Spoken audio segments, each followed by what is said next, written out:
Assalamualaikum warahmatullahi wabarakatuh. Bismillahirrahmanirrahim. Alhamdulillahirabbil alamin. Pada kesempatan ini kita bisa berjumpa kembali. Mudah-mudahan kalian dalam keadaan sehat walafiat. Pada kesempatan kali ini Pak akan menjelaskan materi tentang ibadah puasa membentuk pribadi yang bertakwa.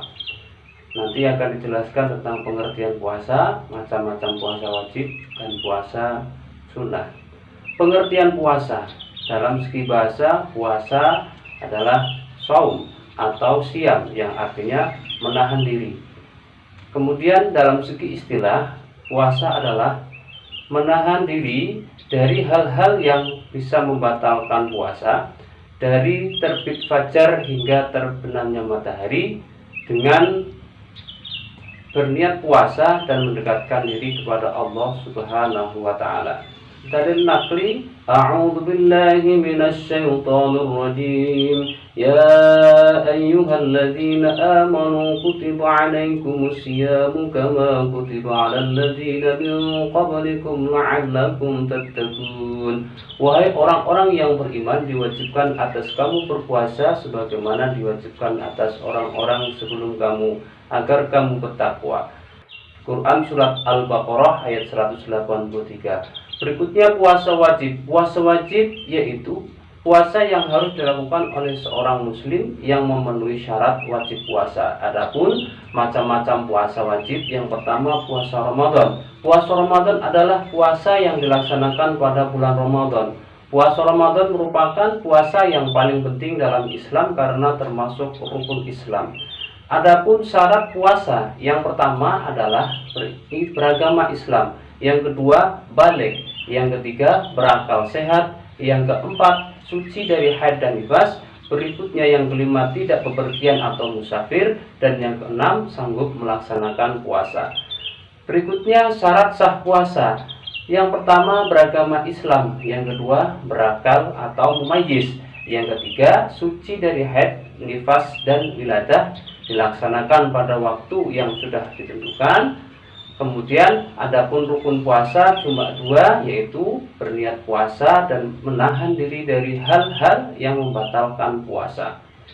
Kemudian hal-hal yang membatalkan puasa ada beberapa. Yang pertama adalah makan dan minum yang disengaja, muntah disengaja, kemudian mengeluarkan mani dengan sengaja.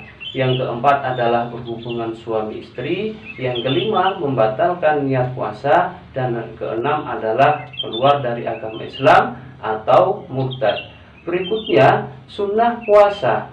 Sunnah puasa memperbanyak bacaan Al-Quran dan mempelajarinya, kemudian memperbanyak menuntut ilmu, memperbanyak infak dan sedekah, kemudian memperbanyak sholat sunnah atau qiyamul lail pada malam hari. Yang kedua, puasa qadha. Puasa qadha adalah pengganti yang diwajibkan bagi orang-orang yang terpaksa berbuka puasa Ramadan karena alasan yang dibolehkan oleh agama. Contoh, orang yang sedang sakit, orang yang sedang musafir atau sedang berpergian. Berikutnya puasa nazar.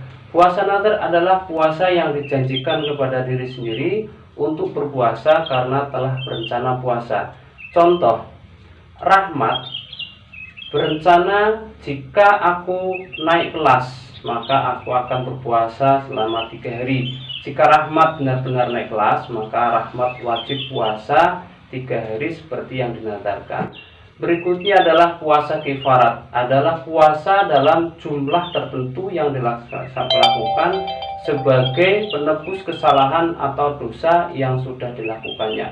Sebab-sebab puasa kifarat: 1. Perhubungan suami istri pada siang hari di bulan Ramadan menyebabkan orang lain meninggal, melakukan zihar kepada istri, kemudian mencukur rambut ketika ihram akan sebelum waktu tahallul, kemudian mengerjakan haji secara tamattu atau qiran, dan melanggar sumpah.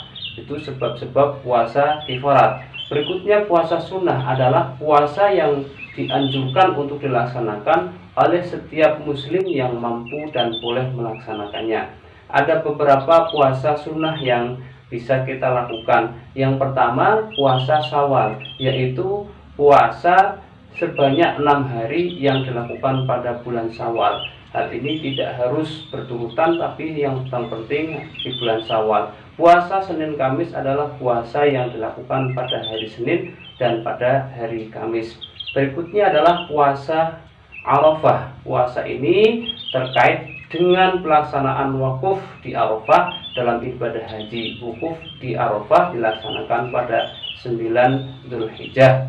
Maka kita juga melaksanakan pada tanggal 9 Dzulhijjah. Berikutnya adalah hikmah daripada puasa. Yang pertama, meningkatkan iman dan takwa kepada Allah Subhanahu wa taala, menumbuhkan rasa solidaritas, melatih dan mendidik kesabaran dalam kehidupan, dapat mengendalikan hawa nafsu. Kemudian yang kelima adalah melatih untuk bersifat jujur dan memberikan waktu istirahat bagi tubuh. Demikianlah materi yang bisa Pak Ali sampaikan, semoga bermanfaat untuk kalian semua. Mohon maaf yang sebesar-besarnya. Terima kasih atas perhatiannya. Wassalamualaikum warahmatullahi wabarakatuh.